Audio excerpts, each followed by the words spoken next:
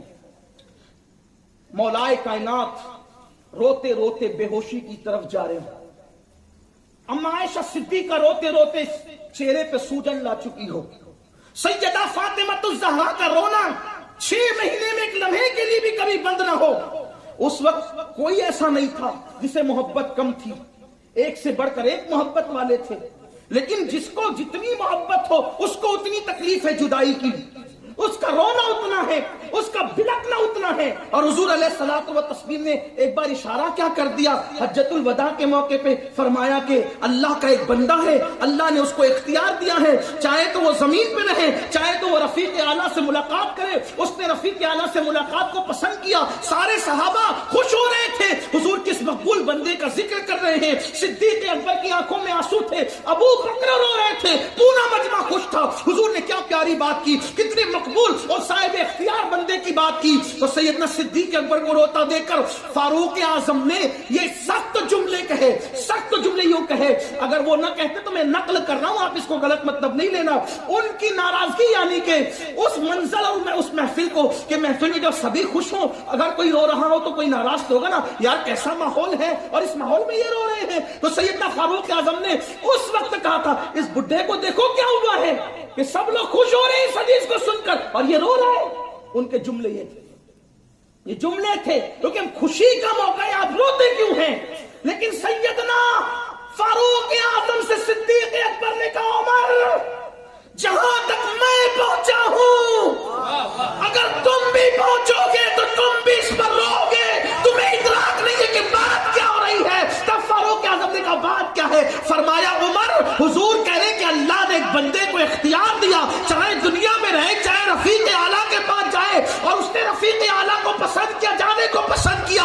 سوچو تو صحیح اللہ کی مخلوق میں وہ کون ایسا بندہ ہے جسے قدرت اختیار مرنے اور جینے کا عطا کرے. یہ محبوب خدا کے سوا کوئی اور نہیں ہو سکتا. یہ چہرہ اب ان قریب تمہاری نظروں سے اوجھل ہو جائے گا. اسی کو سوچ کر کے میں رو رہا ہوں. جو صرف جانے کا تذکرہ سن کر روئے وہ جانے پہ کتنا روئے گا, وہ جانے پہ کتنا روئے گا. تو حضور کو اس کا خیال تھا برداشت نہیں کر پائے گا, سب روئیں گے. اگر سبھی روتے رہے بے ہوش ہوتے رہے کون سہارا دے گا. گھر کے سب لوگ روتے ہیں تو بڑے کو کوئی کان میں آگے کہتا ہے تم ہمت ہارو گے تو بھائیوں کا کیا ہے, تو ہمت ہار جائے گا تو گھر کا چہل لٹیا ڈوب جائے گی, سب کاروبار تباہ ہو جائے گا, کاروبار برباد ہو جائے گا,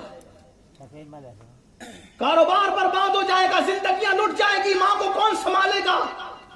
گھر کے ذمہ دار کو رونا نہیں چاہیے, اس کو سب کو سہارا دینا چاہیے, اس کو سب کی مدد کرنا چاہیے. سب یہ تو کہتے تم نے نہیں رونا.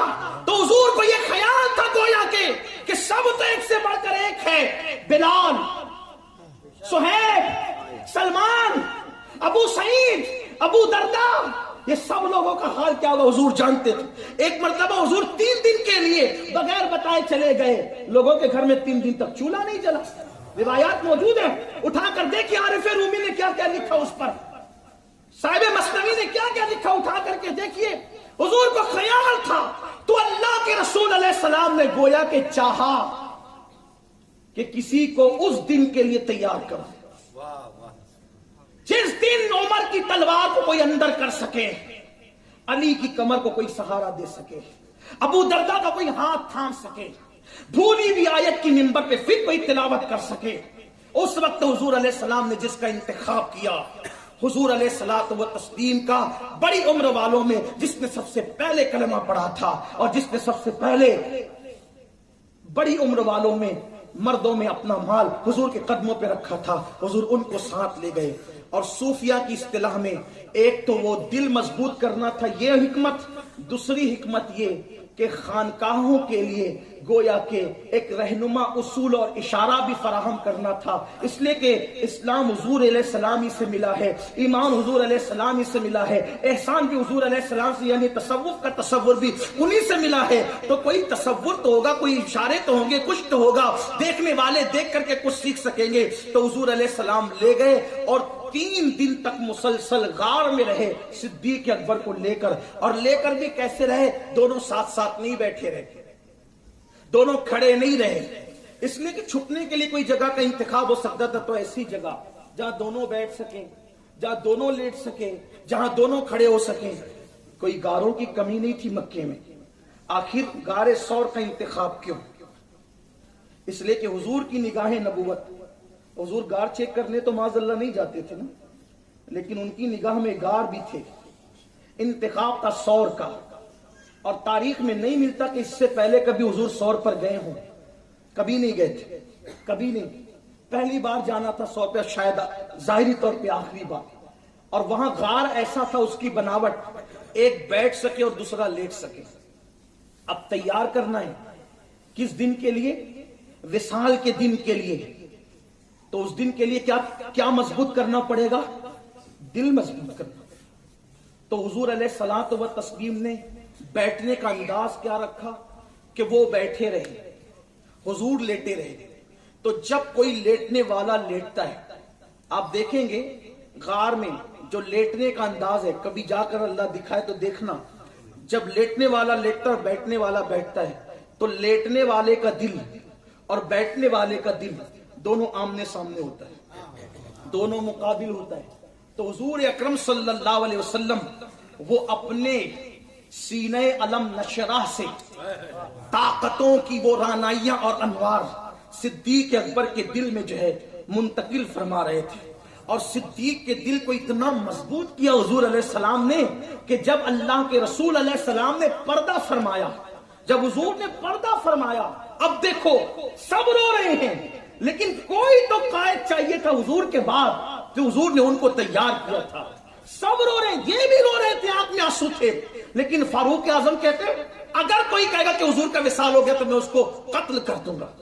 یہ کیفیت تھی مولا کائنات کی کیفیت، بے ہوشی کی کیفیت، روتے روتے آنکھیں سوج رہی تھی۔ ام المومنین کی کیفیت یہ تھی، اس وقت پوری امت کو گویا کہ تمام صحابہ کو کوئی سہارا دے رہا تھا، تو جس کو حضور علیہ السلام نے غار میں اپنے دل کی تجلیات سے تقویت دی تھی، وہ صدیق اکبر کھڑے ہو کر کے کہہ رہے تھے اللہ اکبر، کہتے تھے وما محمد الا رسول قد خلت من قبلہ الرسل، کہ محمد تو اللہ کے رسول ہیں اور ان سے پہلے بھی رسول آ چکے ہیں، اگر وہ پردہ فرما جائیں یا شہید ہو جائیں تو کیا تم پچھلے پیر پلٹ جاؤ گے؟ اللہ اکبر، یہ آیت پڑھی۔ فاروق اعظم کہتے ہیں جب منبر پہ صدیق اکبر نے یہ آیت پڑھی تو ہم کو ایسا لگا، شاید یہ آیت ایسا لگتا تھا جیسے آج ہی نازل ہوئی ہو، لیکن یہ آیت تو پہلے نازل ہو چکی تھی، سارے صحابہ بھول چکے تھے، لیکن قربان جائیں جب صدیق اکبر رضی اللہ تعالیٰ عنہ نے یہ کہا تو صحابہ کو یقین ہو گیا، اللہ کے رسول پردہ فرما گئے۔ اور صدیق اکبر کا وہ تاریخی جملہ صدیق اکبر نے کہا تھا، لوگوں اگر تم محمد عربی کی عبادت کرتے تھے تو یاد رکھو محمد عربی پردہ فرما چکے ہیں، اور اگر تم اللہ کی عبادت کرتے ہو تو اللہ حی و قیوم ہے، اس کو کبھی موت آنے والی نہیں ہے۔ ایک آن کے لیے نبیوں کو موت آتی ہے، انبیاء کو بھی اجل آنی ہے، مگر ایسی کہ فقط آنی ہے، پھر وہی موت کے بعد ان کی حیات مثل سابق وہی جسمانی ہے۔ پھر صحابہ کرام کو خیال آیا کہ اللہ کے رسول وعدہ پورا کر چکے ہیں اور حضور کا وصال ہو چکا ہے۔ یہ پہلا مقام تھا، صدیق اکبر نے دین کو وہ سہارا دیا کہ اگر اس وقت صدیق اکبر یہ رول ادا نہ کرتے پتہ نہیں کیا ہوتا میں نہیں کہہ سکتا کیونکہ مجھے نہیں پتا، لیکن یہ ضرور ہے کہ اتنا نقصان ہوتا اس کا اندازہ ہم نہیں کر سکتے۔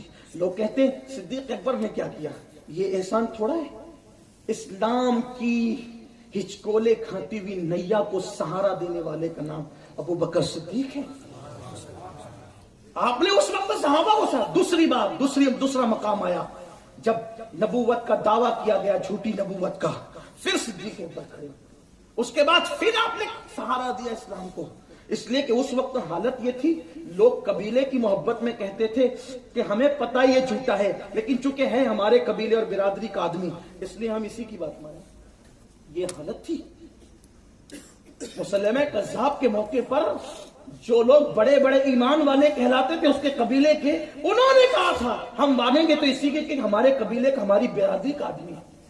یہ صورتیں ہیں. اس وقت صدیق اکبر نے کہا تھا کہ اب جان کی بازیاں لگا دو.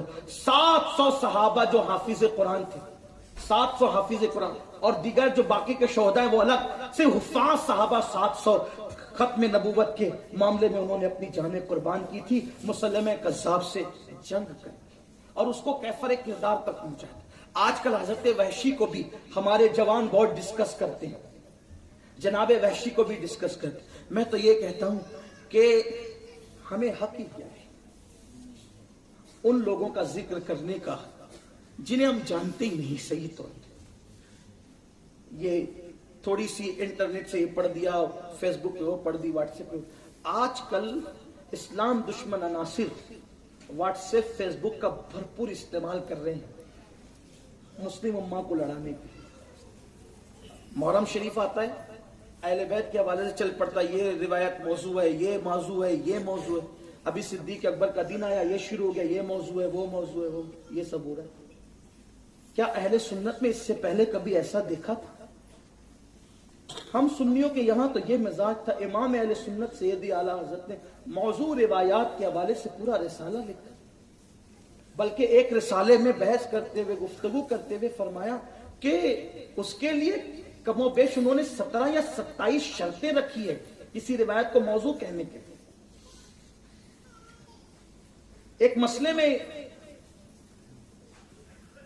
نعمت الکبریٰ کی ایک روایت کے بارے میں کہ سیدنا صدیق اکبر نے فرمایا کہ جس نے میلاد کے لیے 1 درہم خرچ کیا وہ ابوبکر صدیق کے ساتھ جنت میں جائے گا. اس کے متعلق تاج الشریعہ علامہ اختر رضا خان نظری صاحب سے پوچھا گیا کہ یہ روایت موضوع ہے، تو آپ نے فرمایا کہ اتنے بڑے بزرگ، ابن حجر نے لکھا ہے، اتنے بڑے بزرگ کی بات کو موضوع کہنے کی میں اپنے اندر ہمت نہیں پاتا. اگر ہمیں کہیں سے سند نہیں مل رہی ہے تو ان کے علم پر ہمیں اعتماد ہے کہ انہوں نے کہیں سے یہ دیکھا ہوگا. کم سے کم بزرگوں پر تو اعتماد کرو. نئی تحقیق کا اتنا شوق، اللہ کی عدالت میں کھڑے ہونا ہوگا.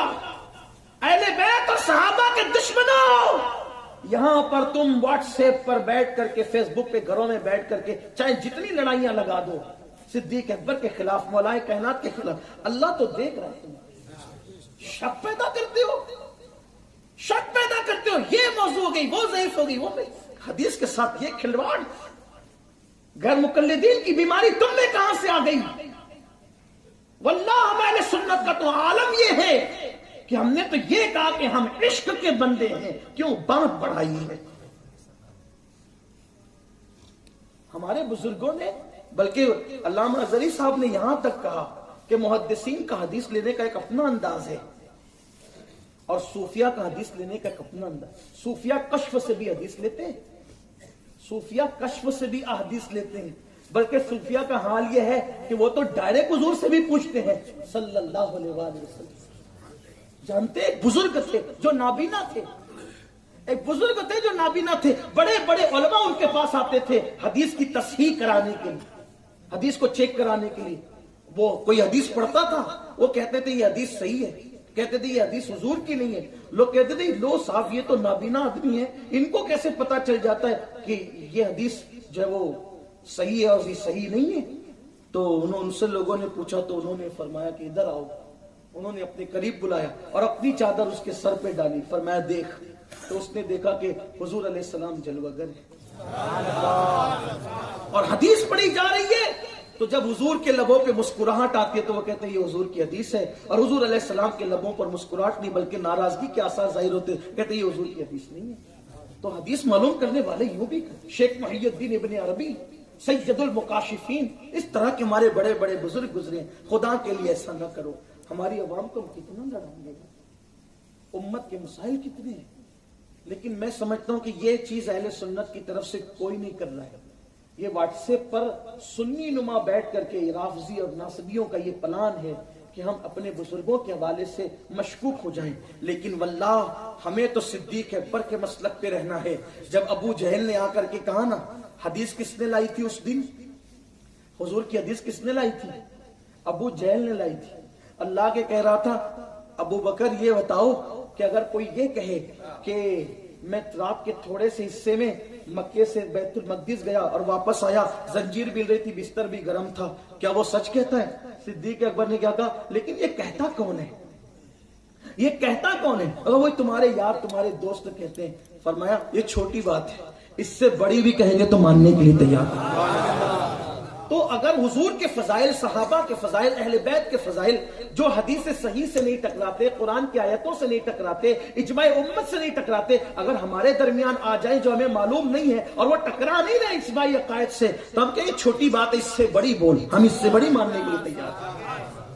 یہ ہمارا مزاج ہونا چاہیے، لیکن اب حالات بدلتے جا رہے ہیں۔ تو عرض یہ کر رہا تھا، بات دور نکل گئی، حضرت وحشی کے تعلق سے بھی باتیں ہوتی ہے۔ یہ جناب وحشی بعد میں مسلمان ہوئے، حضور علیہ السلام نے فرمایا میرے سامنے مت آنا تم، ورنہ مجھے میرے چچا کی شہادت یاد آئے گی۔ جناب وحشی نے اس دن کیا کیا؟ جس دن ختم نبوت کی جنگ تھی اور صدیق اکبر نے بھیجا تھا صحابہ کو، اس دن ہوا کیا تھا؟ اس دن ہوا یہ تھا کہ اللہ اکبر، حضرت وحشی ڈھونڈ رہے تھے اس مسلمہ کذاب کو، اور اس کو پکڑ کر کے جب آپ نے ذبح کیا اور اس کو جب آپ نے خنجر مارا تو اس کی لاش پہ پیر رکھ کر کے کہا تھا روتے ہوئے، اے اللہ، جب میں مسلمان نہیں ہوا تھا تو میں نے اپنے دور کے سب سے اچھے آدمی کو شہید کیا تھا، حضور کے صحابہ میں بڑے عظیم انسان کو شہید کیا تھا، اور جب میں مسلمان ہو گیا ہوں تو میں اپنے دور کے سب سے بدترین آدمی کو قتل کر رہا ہوں۔ مولا وہ جو میں نے شہید کیا ہے اس عمل کا کفارہ اس عمل کو بنا دے، مجھے معاف کر دے۔ اتنا بڑا کارنامہ جناب وحشی نے انجام دیا۔ تو میرے آقا علیہ السلام کے دیوانوں، یہ صدیق اکبر کی قربانی۔ صدیق اکبر وہ ہے، مسجد نبوی کی زمین، اب گفتگو سمیٹ لو، مسجد نبوی کی زمین جس نے خرید کے وقف کی، جس نے حضور کے کئی غلام حضرت بلال سمیت، حضرت عامر سمیت، حضرت زنیرہ سمیت، اس طریقے سے کئی کنیزیں، کئی غلام خرید کے حضور کے لیے آزاد کیا۔ صدیق اکبر وہ جس نے مسلمانوں کو مالی مدد اتنی کی کہ حضور علیہ السلام فرماتے ہیں جس نے مجھ پہ احسان کیا میں نے سب کے احسان کا بدلہ دنیا میں ادا کر دیا۔ تنہا ابو بکر وہ ہیں کہ قیامت کے دن میری طرف سے میرا اللہ ابو بکر کو بدلہ عطا فرمائے۔ قیامت کے دن بدلہ اللہ عطا کرے گا ابو بکر کو۔ یہ صدیق اکبر رضی اللہ عنہ، حضور کا وصال ہوا۔ گفتگو سے بیٹھتا ہوں، کچھ سیکھنے کی بھی بات ہے، عقیدے کی بات میں نے کر دی، کچھ سیکھنے کی۔ حضور کا وصال ہوا، اب بات سمیٹتا ہوں۔ وصال کے بعد فاروق اعظم کہتے ہیں ایک فہرست بنا لی گئی، چونکہ صدیق اکبر کے ہاتھ پہ لوگوں نے بیعت کر لی۔ یہ بیعت کا مسئلہ بھی بڑا اٹھایا جا رہا ہے انٹرنیٹ پر، اور لوگ بولتے رہتے ہیں، اللہ ایمان عقیدے کی حفاظت فرمائے۔ بلکہ آج کل تو استغفر اللہ یہ باتیں ہو رہی ہے کہ مولائے کائنات نے، حالانکہ 50 بار جواب دیا جاتا ہے پھر بھی وہی دہرایا جاتا ہے کہ مولائے، دیکھ کیا کہا جا رہا ہے، مولائے کائنات نے بیعت نہیں کی، صدیق اکبر کی بیعت نہیں کی۔ حالانکہ پہلے ہم لوگ یہ سب مسائل ڈسکس نہیں کرتے تھے، لیکن اب ادھر سے بولا جا رہا ہے تو جواب تو دینا ہوگا، ورنہ ہماری قوم بدگمان ہوگی کہ کیا واقعی ایسا ہے۔ میں آپ کی عدالت میں رکھ رہا ہوں بات کو، اور جو چاہے ہم سے اس پہ بات کر سکتا ہے، ہم لوگ طالب علم میں بات کرنے کے لیے تیار ہیں۔ کہا مولا علی نے بیعت نہیں کی، تو کہا پھر کیا ہوا؟ کہا زبردستی بیعت کروائی گئی، یعنی مطلب، تو کہا ان کے گلے میں رسی ڈالی گئی۔ یہ بیان ہوتا ہے، ذرا غور کر لیں آپ، ان کے گلے میں رسی ڈالی گئی اور رسی ڈال کر ان کو کھینچتے ہوئے مسجد نبوی تک لے جایا گیا اور زبردستی ان سے بیعت کی گئی۔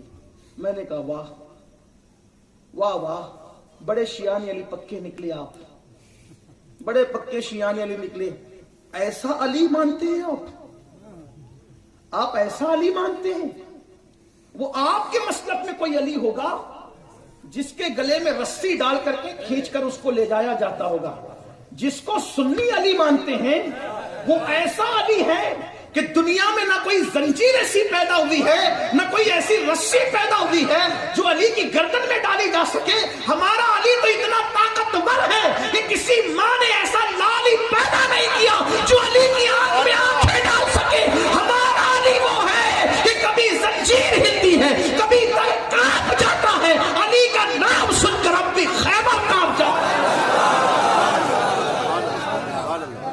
علی جو ٹھان لے علی سے کوئی کروا سکتا ہے, اس کے خلاف کوئی کروا سکتا ہے؟ واللہ کبھی نہیں. تو پتا چلا مولا کائنات نے اپنی مرضی سے بیعت کی.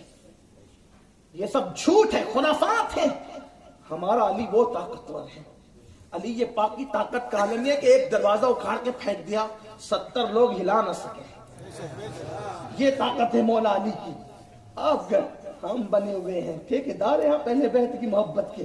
آپ کون ہیں؟ علی وہ ہیں. ارے وہ تو علی ہیں. علی کے بیٹے کی شان یہ ہے نا, علی کے بیٹے کی شان یہ ہے جسے دنیا غوث اعظم شیخ عبد القادر جیلانی وقت کی طاقتوں کو جو للکارتے تھے تو لوگ دبک جاتے تھے. غوث پاک فرماتے ہیں میں چاہوں تو زمین کو پلٹ دوں. یہ ہے علی کے بیٹے کی طاقت کا حال.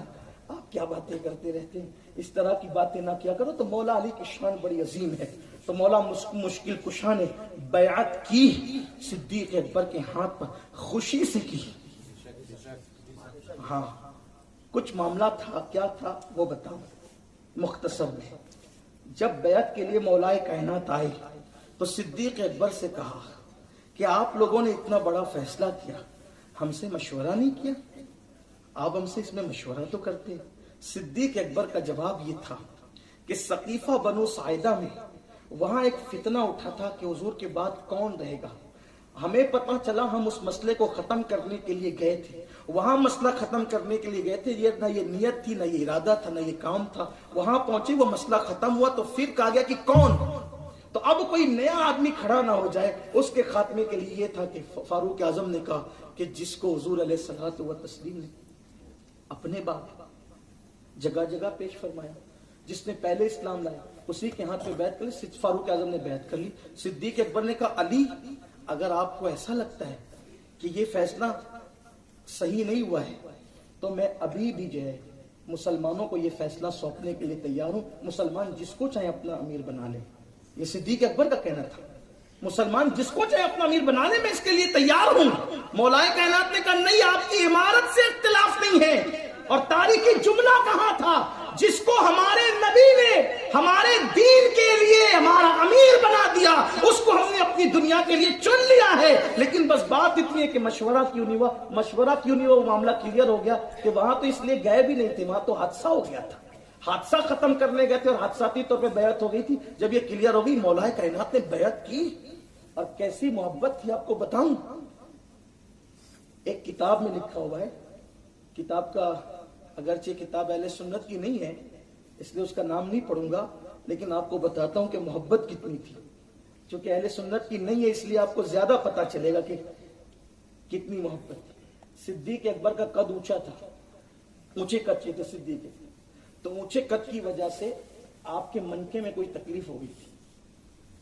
عام طور پہ اونچے قد والوں کو منکے کی تکلیف ہوتی ہے, تو آپ کے منکے میں کچھ تکلیف ہو گئی تھی. مولا علی کو کسی نے کہا کہ صدیق اکبر کے منکے میں تکلیف ہو گئی ہے. تو مولا کائنات عیادت کے لیے گئے اور چراغ رکھا ہوا تھا, سردی کے دن کے رات کا ٹائم تھا. تو آپ دیر تک چراغ کو ہاتھ پہ یوں کرتے اور اس کی گرمی لے کے صدیق اکبر کے منکوں کو آپ جو ہے وہ سینکتے تھے. یہ مولا کائنات کا انداز تھا صدیق اکبر کے ساتھ. غاصبوں کے ساتھ ایسا ہوتا ہے, گلے میں رسی ڈالنے والوں کے ساتھ یہ سلوک کیا جاتا ہے. یہ تھے مولا کائنات کے اور صدیق اکبر کے تعلقات. اور لوگ اس طرح کی بات کرتے, یہ بات صحیح. یہ بھی کہا جاتا ہے کہ وہ تو سیدہ فاطمہ الزہرا کے جنازے میں وہ شریک نہیں تھے اور سیدہ ان سے ناراض تھی. کیا کیا باتیں گڑی جا رہی. آپ کو پتا ہے سیدہ فاطمہ الزہرا کی وصال کے وقت میں خدمت کرنے کے لیے جو خاتون سیدہ فاطمہ کے گھر میں تھی, سیدہ فاطمہ کے گھر میں جو سیدہ فاطمہ کی خدمت کے لیے آخری وقت تک رہی, جس نے جنازہ بنایا, ایک روایت کے مطابق جس نے غسل دیا, جس نے کفن پہنایا, اس خاتون کا نام ہے حضرت اسما بنت امیس. اور یہ اسما بنت امیس کون ہے آپ جانتے ہیں؟ اسما بنت امیس اس وقت سیدنا صدیق اکبر کے نکاح میں تھی، آپ کی بیوی تھی، تو کیا آپ نے اپنی بیوی کی طرح سمجھ رکھا ہے کہ اجازت کے بغیر جہاں چاہے گھوم کر کے آ جائیں؟ صدیق اکبر کی بیوی تھی، اگر سیدہ فاطمہ کے گھر عیادت کے لیے، خدمت کے لیے، تیمارداری کے لیے جا رہی تھی تو صدیق اکبر کی اجازت سے جا رہی تھی کہ بغیر اجازت کے جا رہی تھی؟ آپ نے تو لڑا رکھا ہے دونوں کو، یہ نہیں ایسا ہے۔ صدیق اکبر نے اپنی بیوی جس کی خدمت کے لیے منتخب کیا ہو، حضرت اسما بنت امیس کا ذکر کرتے ہو، صدیق اکبر کا نام کیوں کٹ کر دیتے ہو؟ اور یہ بھی، ارے صدیق اکبر کو تو پتا بھی نہیں تھا کہ سیدہ فاطمہ کا وصال ہو گیا، اطلاع تک نہیں دی گئی تھی۔ واہ صاحب، بیوی غسل دے رہی ہو، بیوی جنازہ تیار کر رہی ہو، اور صدیق اکبر کو خبر نہ ہو کہ سیدہ فاطمہ کا وصال ہو گیا۔ اس لیے میں اپنے اہل سنت بھائیوں سے کہنا چاہتا ہوں کہ ہمیں سعودی اور ایران کی بھپکیوں سے ڈرنے کی ضرورت نہیں ہے۔ ہمارے پاس 1450 سالہ الحمدللہ ذخیرہ موجود ہے، اور اللہ کا شکر ہے، فخر سے کہو کہ ہمارے جو دو ہاتھ ہیں، اللہ نے دو ہاتھ اس لیے دیے ہیں کہ ایک ہاتھ میں صحابہ کا دامن ہے اور ایک ہاتھ میں اہل بیت اطہار کا دامن ہے، اور اللہ کا شکر ہے انشاءاللہ یہ دامن ہمیشہ رہے گا۔ تو عرض یہ کر رہا تھا، بات سمیٹتے ہوئے جو بات چلی تھی کہ ایک لسٹ بنی حضور کے وصال کے بعد، حضور علیہ السلام یہ کام کرتے تھے، یہ کام کون کرے گا، یہ کام کون کرے گا، یہ کام کون کرے گا۔ ایک کام ایسا تھا، نہ وہ کام لکھا تھا، ایک کام ایسا تھا نہ وہ کام لکھا تھا، نہ اس کے آگے کسی کا نام لکھا تھا، بس اشارہ ڈال دیا گیا تھا کہ کوئی کام ہے اور کوئی کرنے والا ہے۔ نہ کام تھا، نہ کام کے آگے کسی کا نام، سب کام بٹ گئے، لیکن ایک کام ایسا تھا، نہ وہ کام تھا، نہ اس کے آگے نام تھا، لیکن پتہ لوگوں کو ضرور تھا کہ ایک بوڑھی عورت ہے جو مدینہ منورہ کے نواح میں، یعنی کنارے کی بستی میں رہتی ہے، اور حضور علیہ السلام اس کی خبر گیری کے لیے جایا کرتے، تو وہاں کون جائے گا؟ تو اس کے ساتھ کسی کا نام نہیں تھا کہ خبر گیری کے لیے کون جائے۔ یہ بھی اپنے نبی کی شان ہے، یہ بھی اپنے نبی کی شان ہے کہ کوئی بوڑھی عورت تنہا اکیلے لاوارث مدینہ منورہ کے کنارے کی بستی میں رہتی ہے، حضور اس کے لیے بھی جایا کرتے، نبیوں کا امام۔ اور یہاں حال یہ ہے کہ اگر ماں باپ کسی دوسرے گاؤں میں رہتے ہیں تو مہینوں مہینوں لوگ نہیں جاتے اور کہتے ہیں کہ ہم عاشق رسول ہیں۔ حضور کو عام بوڑھی عورتوں کا اور لوگوں کا اتنا خیال ہو تو ماں باپ کا کتنا خیال کرنے کا حضور نے حکم دیا ہوگا۔ بلکہ ماں باپ کا ذکر تو آپ سنتے ہی رہتے ہیں۔ ایک بات میں آپ کو بتاؤں، اگر بھائی بہنوں پر بھی کوئی توجہ نہ کرے نا تو مکے میں مر کے بھی وہ جہنمی ہے۔ اٹھائیے، فقی ابو اللہ سمرقندی نے لکھا ہے، آپ تھک تو نہیں گئے نا؟ میں تو تھوڑا سا سن لیں، میں اینڈ کی طرف جا رہا ہوں۔ ماں باپ تو ماں باپ ہیں۔ فقی ابو اللہ سمرقندی لکھتے ہیں، ایک بہت بڑے بزرگ تھے جو مکہ ہجرت کر گئے تھے اور مکے میں رہتے تھے۔ دوسرے بزرگ نے ان کے پاس سفر پہ جاتے ہوئے کچھ سونے کی ڈلیاں، سونا کچھ رکھا تھا کہ میری امانت رکھو، میں آؤں گا تو لوں گا۔ جب وہ آئے تو پتا چلا کہ ان کا انتقال ہو گیا، اور ان کے انتقال کے بعد ان کو مکے کے قبرستان جو حرم شریف کے پیچھے وہاں دفن کیا گیا، بلکہ حدود حرم میں وہ بڑے نصیب کی بات ہے مکۃ المکرمہ میں مرنا۔ اکثر انبیاء کے مزارات مکۃ المکرمہ میں ہیں، اکثر۔ صرف مطاف کے اندر حضور علیہ السلام کے فرمان کے مطابق 70 انبیاء کے مزارات ہیں صرف مطاف کے اندر۔ بڑے بڑے جلیل القدر پیغمبر کے مزارات مکۃ المکرمہ میں، کوئی چھوٹی بات نہیں مکۃ المکرمہ میں مرنا۔ اللہ اکبر۔ تو وہ بزرگ آئے تو انہوں نے کہا کہ اس کا تو انتقال ہو گیا، تو وہ حضرت مالک بن دینار سے ملے۔